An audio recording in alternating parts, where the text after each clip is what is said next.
So this is kind of what your feet look like after walking about 10 miles. Gross. Hello, puppy.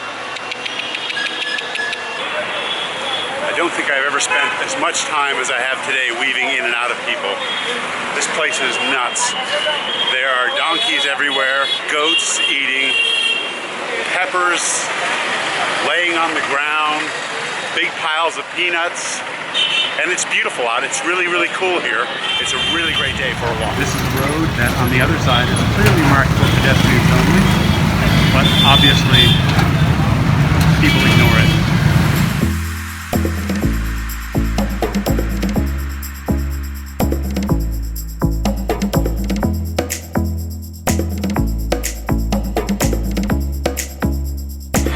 Everybody keeps asking me if I want a tuk-tuk, which is those little covered motorcycle things that you see going around. And there are literally thousands of the things. And every time I walk by, somebody, including this man behind me now, is going, ask me if I want a tuk-tuk. You can't answer everybody. So when people constantly ask you if you want a tuk-tuk, eventually you're just gonna walk by people and just ignore it. And I feel bad for doing that, but what makes the person 2 feet away from the last tuk-tuk driver think that all of a sudden I've changed my mind and now I want a tuk-tuk? I haven't. I do take the time to stop and speak to as many people as I can, but if I did that all the time, I'd never get anywhere. Hello, pal.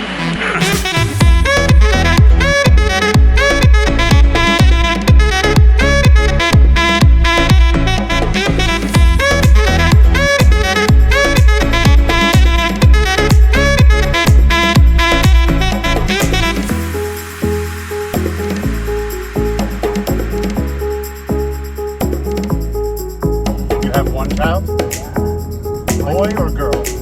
Boy. Boy? What is his name? Okay.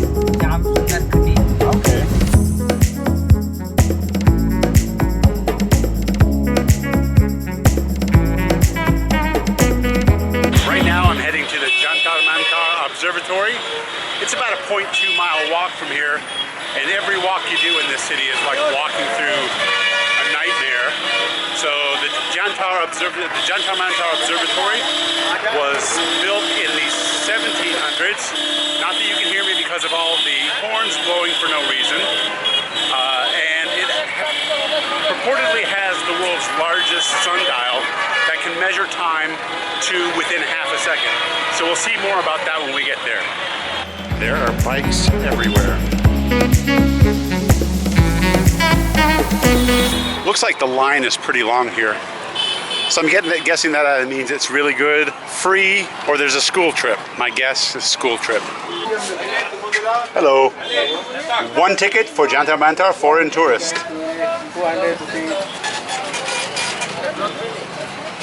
Thank you, sir. Thank you very much.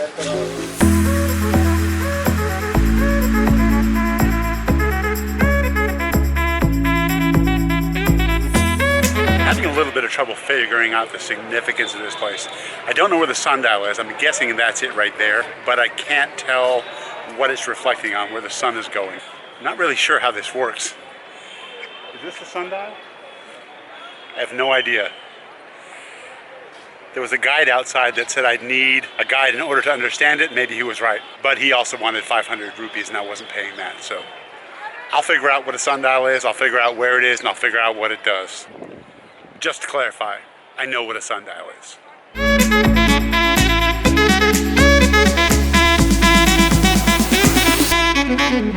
So I just overheard one of the guides talking about the astrological chart and saying that it's very important in India to have to know your horoscope and to know your astrological sign, because when a marriage is arranged, for example, 2 people that have incompatible astrological charts can't get married. I don't know if that's true or not, but that's what I heard him say. And here they measure the astrological chart too. There's signs back there for Capricorn, Sagittarius, everything. I'm a Scorpio, but I'm not really compatible with anybody. That's why I travel alone so much. Sorry, Halef, just kidding.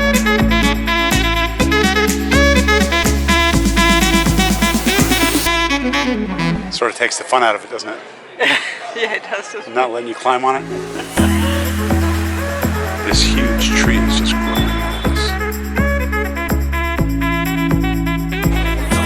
this. So according to the tour guide I just heard, where the shadow is on this can be used by astronomers to calculate exactly what the month and date is. And if you'll notice, the numbers are kind of rubbed off down in the bottom right corner there. But it says it's about 2:30 in the afternoon, which according to my watch is just about right.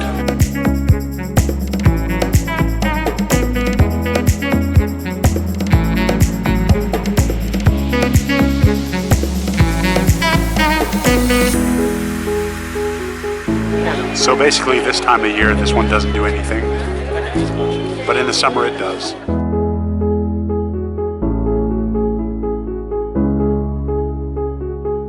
So that's it for now. I think I'm gonna get out of here because, as you can probably see, there are so many school kids here and it's making it a little bit tough to walk around.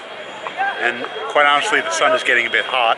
Definitely recommend coming to Jantar Mantar Observatory. It's only 200 rupees for a foreign visitor. UNESCO World Heritage Site, and if you come here, I'm sure you'll enjoy it, especially if you're an astronomy buff.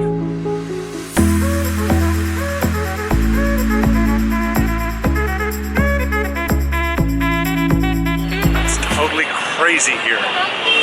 Everybody's blowing their horns. You've got to walk through traffic. You've literally got to walk in front of cars to do anything. The drivers here are just rude. They will stop for you. They don't want to hit you, but only just barely. They would go through their own mother just to be first in line. It's nuts.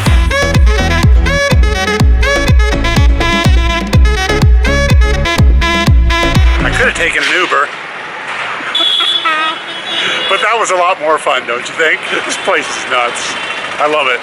You know, you sort of just have to smile the whole time and just enjoy it.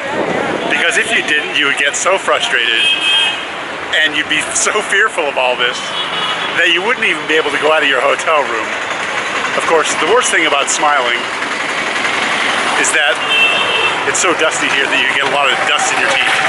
So the first thing I'm going to do when I get back to my hotel room is I'm going to have a little date with the toothbrush. But this is just nuts. How are there no accidents here? I haven't seen an accident yet. It's amazing. I just don't get it. I still have 17 minutes before I get back to the hotel.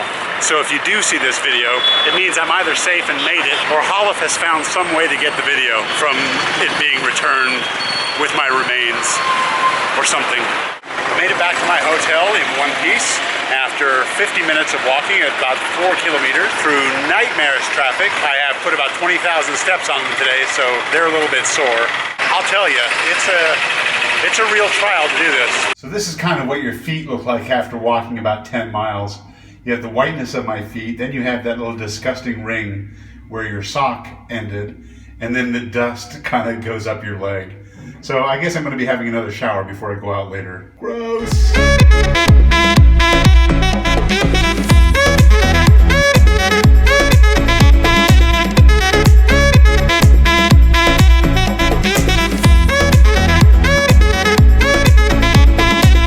This is what I ended up ordering, and for the life of me, I can't remember what it was, but it looks really, really good.